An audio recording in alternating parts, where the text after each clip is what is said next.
দেউতা দেউতা ভোটাৰ লিষ্টত মোৰ নাম আহি গ'ল।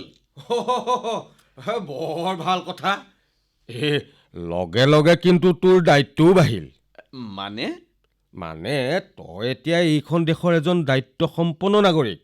তোৰ এটা ভোটৰ জোৰত এখন দেশৰ এজন নেতা নিৰ্বাচনত হাৰিবও পাৰে বা জিকিবও পাৰে। সেইটোতো হয়েই। গতিকে তোৰ এতিয়া প্ৰধান দায়িত্ব এই দেশৰ এজন কৰ্তব্যপৰায়ণ নাগৰিক হিচাপে এগৰাকী নিষ্ঠাবান সমাজৰ প্ৰতি দায়বদ্ধ নেতাক ভোট দি জয়যুক্ত কৰাটো। মই বুজি পাইছোঁ দেউতা। এখন গণতান্ত্ৰিক দেশৰ নাগৰিক হিচাপে আমাৰ প্ৰধান শক্তি আমাৰ ভোটাধিকাৰ।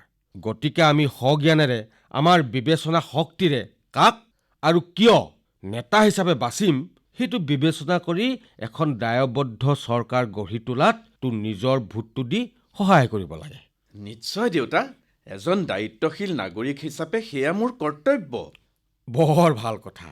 ভোট নিদিয়াটো এক প্ৰকাৰ আচলতে নিজৰ সমাজৰ বা দেশৰ প্ৰতি কৰা এক অপৰাধ।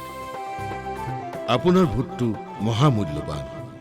আপোনাৰ ভোটটো দি আপোনাৰ অধিকাৰ সাব্যস্ত কৰক।